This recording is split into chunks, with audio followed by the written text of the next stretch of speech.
Siapa? Ipala. Ipala. Berdiri boleh? Kalau udah nikah tuh pelecehan seksual dulu nggak? Ya kalau nggak mau pacaran.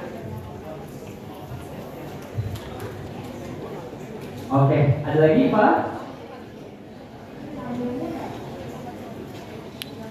Itu juga termasuk pelecehan seksual dan itu harus dilaporin kok enggak gitu. Terima kasih, Pak. Ini futuristik banget ya, berpikir visioner, jauh ke depan ya. Terima kasih pertanyaannya, ini buat jadi bekal juga. Jadi di undang-undang PKS itu juga ada mencakup namanya marital rape, alias pemerkosaan dalam pernikahan. Selama aku dalam ilmu seksuologi itu banyak banget yang curhat istri-istri pertama ya. Kalau dia waktu lagi haid dipaksa berhubungan misalnya. Sama kayak istri saya. Atau lagi nggak mau, atau lagi sakit, apa habis melahirkan masih nggak enak, itu dipaksa berhubungan. Itu sudah bisa masuk dalam marital rape. Dan kalian itu namanya masuknya dari aduan ya. Artinya gini, pelecehan seksual itu bisa dilaporkan oleh korban yang melakukan dan yang menjadi korban pelecehan. Kalau pembunuhan kan beda. Kalau pembunuhan siapapun korbannya, semua orang bisa laporin. Kalau tidak dilaporin, polisi akan mengusut gitu kan. Kalau pelecehan seksual beda. Polisi akan mengusut kalau ada yang laporin. Nah, jadi kalau nanti menikah, ini penting banget nih. Makanya sebelum menikah, sama calon pasangan nanti harus dapat tes edukasi untuk orang yang menikah. Karena namanya konsen itu penting banget. Bukan cuma orang yang belum menikah, tapi yang sudah menikah itu penting. Kalau dipaksa sama pasangan, berhubungan dan nggak mau, lagi sakit, lagi nggak enak badan, segala macam, itu kita bisa lapor. Karena sudah ada undang-undang PPKS. Jadi teman-teman, konsen itu penting, mau nikah, apa nikah. Status kalian tidak menjadikan kalian berhak atas pasangan kalian ya. Jadi tetap konsen itu penting. Luar biasa. Tangan dulu, terima kasih. Gimana Iqbal? Jawab? Ya, bungkus ya. Bungkus. Gimana Pak Fiti, masih ada waktu untuk kirim? Masih ada. Kita masih belum. Aku mau nanya ke jawabnya, apa yang harus dilakukan jika dia tahu ada orang atau teman dekat yang melakukan cara sendiri, kita nyadar sih kalau mereka itu cara sendiri gitu. Habis itu kalau mau dilapor kan juga ketemu setiap hari kan. Nah habis itu apa yang dilakukan, apa yang harus dilakukan untuk pelaku? Oke, Aliyah setiap hari ketemu. Kita harus bagaimana bersikap sama dia gitu. Apa pura-pura adem? Apa tunjukkan kita udah punya intention atau gimana? Terima kasih ya pertanyaannya luar biasa sekali. Jadi waktu aku SMP SMA ada beberapa temanku yang memang sudah di luar batas gitu ya, pacarannya, ada yang di pasangan. Dia dari bangganya cerita. Kalau sama orang ini nih, dengan bangga cerita bagi lo di sini lo sama si cowok ini lo di sini gitu. Terus ganti lagi gitu. Awalnya aku pikir dulu ya, tanpa pengetahuan ya, aku pikir rusak lu dasar gitu. Lo aja nggak benar gitu ya. Soalnya masih umur 13 tahun gitu nggak? Benar. Ya mungkin mana kasih aku gitu ya, pokoknya di luar. Kayak kalau lu rusak gimana sih? Kalau gimana cuma diomelin doang. Karena aku pikir emang dianya gitu yang melawan. Sebelum aku tahu ternyata yang salah itu adalah orang dewasanya.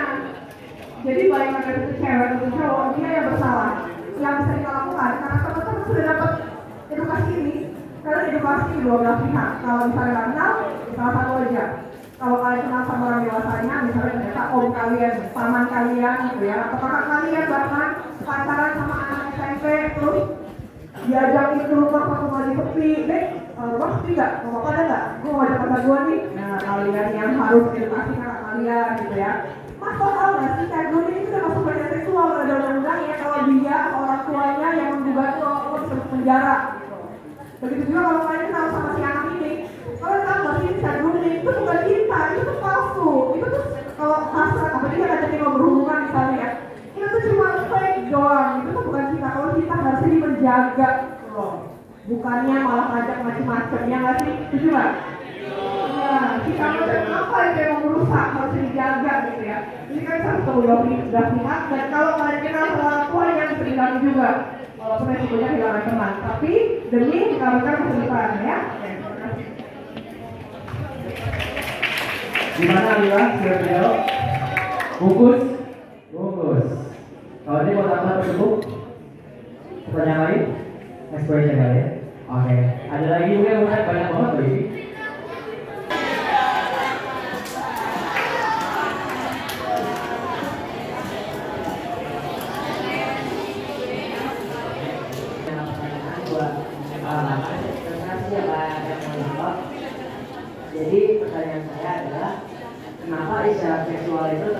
dalam pelecehan? Senator termasuk dalam pelecehan. Yang juga mau nanya di kawan, kenapa sih misalnya? Dulu juga waktu teman-teman SMP ku suka bercanda kadang-kadang SMA gitu ya. Kalau masih tangan gini tuh, ya kan? Atau misalnya, woi bisa nih gitu misalnya. Atau cara kayak gipar-gipar gitu. Kenapa? Karena itu dianggap sebagai cara atau isyarat untuk mengundang seseorang secara seksual. Ya, jadi kayak misalnya dari jauh beda ya kalau senyum doang ya. Tapi kalau begini terus buka kancing terus kayak goyang-goyang bener-bener yang kayak kepanasan gitu ya. Atau lidahnya julur-julur gitu kayak iklan-iklan gitu ya. Itu karena dianggap sudah masuk dalam ranah seksual, dianggap sebagai ajakan secara tidak langsung. Kan bahasa komunikasi bukan cuma verbal ya, bukan cuma verbal, tapi juga gesture. Dari hand gesture, dari kayak gini misalnya, atau dari mimik wajah dan ekspresi, itu tetap dianggap sebagai cara berkomunikasi untuk melontarkan sinyal secara seksual. Dan kalau yang digituin gak suka, jatuhnya pelecehan, kecuali kalau sama-sama mau ya, tidak pelecehan. Emang udah gitu aja, berusaha aja gitu ya. Tapi kalau tidak suka digituin, bisa dilaporkan karena sudah masuk ke pelecehan seksual. Ada lagi kan? Masih ada waktu apa?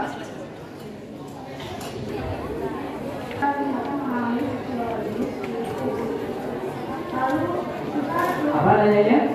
Jika kita mengalami seksual abuse di public lalu kita ketika melaporkan kita lupa apa sih dalam karena orangnya udah kabur. Apa yang harus dilakukan? Dengan siapa namanya? Oke. Nanya jadi kalau di Kak Febri katanya kalau kita di tempat publik, di tempat umum kita mengalami sexual abuse gitu, kita mau melapor tapi lupa orangnya udah kabur gitu. Kita harus gimana? Siapa duluan?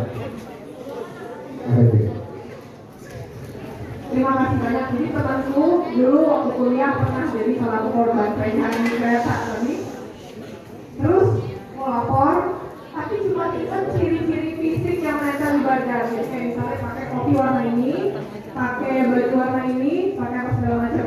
Dan itu apa? Dalam lapor polisi ke kantor polisi, dan kalau kita naik-naiknya sama teman kita ajak siapa tahu kita bisa, mereka bisa menggabungkan memori gitu ya. Jadi kayak misalnya aku cuma itu topinya bisa pakai warna apa, dia cerita warna merah topinya gitu ya. Tetap datang, tapi jadi kalau misalnya di selama perjalanan dari Depok misalnya ke Jakarta gitu ya, baca di kereta. Terus kita belum apa-apain turun duluan ya. Nah, kita sudah turun ke stasiun terdekat, kita cari kantor polisi, bisa ada kantor polisi di stasiun ya. Kita harus lapor ciri-ciri fisik yang nempel, sama kita bisa minta CCTV. Kan baru tuh di stasiun mana. Nah, kita boleh minta rekaman CCTV yang terdekat, apalagi sekarang di pagi dulu mana ada CCTV, sekarang udah enak gitu ya. Kita bisa minta rekaman CCTV untuk jadi barang bukti. Jadi dari situ bisa tuh, walaupun emang ada yang lolos aja karena penuh gitu ya. Tapi kalau beruntung dan biasanya harus diusahain ya, itu bisa lewat rekaman CCTV dan juga bawa saksinya untuk menggabungkan memori tadi. Dan pokoknya nanti polisi akan menyebar sketsa, dicari orang yang warna ini naik kereta ini dari sini gitu. Itu dibuat kayak gitu. Jadi kita tetap harus lapor, mau lupa, kalau nggak lupa tetap jangan sampai jadi excuse. Jangan jadi alasan kita nggak lapor dan gini aja. Kita harus jadi silent. Berarti salah. Jangan siapa tadi? Oke, terjawab nggak? Terjawab. Bungkus. Nah, spesial buat buat maju ke depan. Karena kita sangat kritis, Kak Audrey mau kasih hadiah buat K.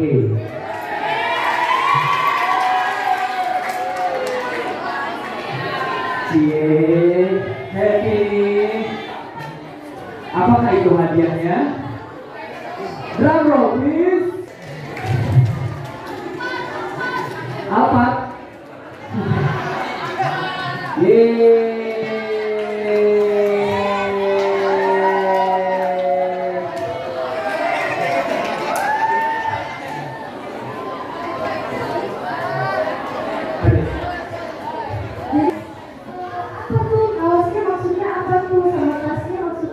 Tulisan bertulisannya, tapi jawabnya apa? Kalau misalnya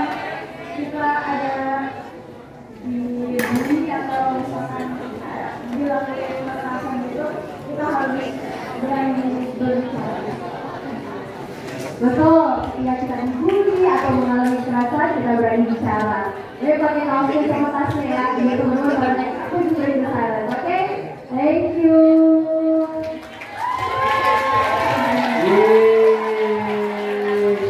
Ini biar ingat terus ya Kak Ode ya. Biar ingat kalau kita speak up itu penting gitu. Break the silence itu penting gitu. Ada yang mau kayak ada hadiah? Masih ada hadiahnya Kak Ode? Masih untuk 2 orang saja terakhir. 2 orang saja. Siapa mau hadiah? Sebelah kanan nggak mau hadiah?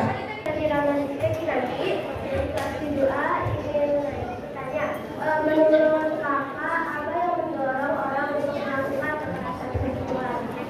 Terima kasih. Siapa namanya tadi? Berdiri boleh? Kinanti. Kinanti, tapi hadiah ini spesial karena bukan kamu yang nanya, Kak Ode nanya. Siap gak? Gampang. Boleh maju ke depan Kinanti. Tepuk tangan buat Kinanti. Mau nanya nih, tadi kan kita udah belajar bersama ya. Sekarang kalau mau tanya, ketika kita speak up, sebutkan 6 tempat kita bisa speak up. 6 tempat atau 6 orang. Tadi kan Kak Febri juga udah sebutkan, ada yayasan, ada apa nah? Kamu jadi ya Kak Audrey juga sebutkan. Ayo. Ada orang tua, ada guru,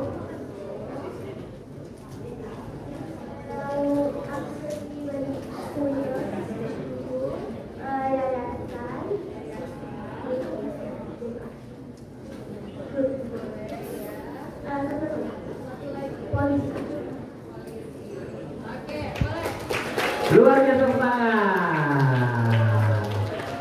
Ada orang tua, terus sekolahan, atau guru BK atau psikolog, mungkin aplikasi Badiku, yayasan, sama satu lagi ke polisi. Ya, diingat-ingat ya teman-teman ya.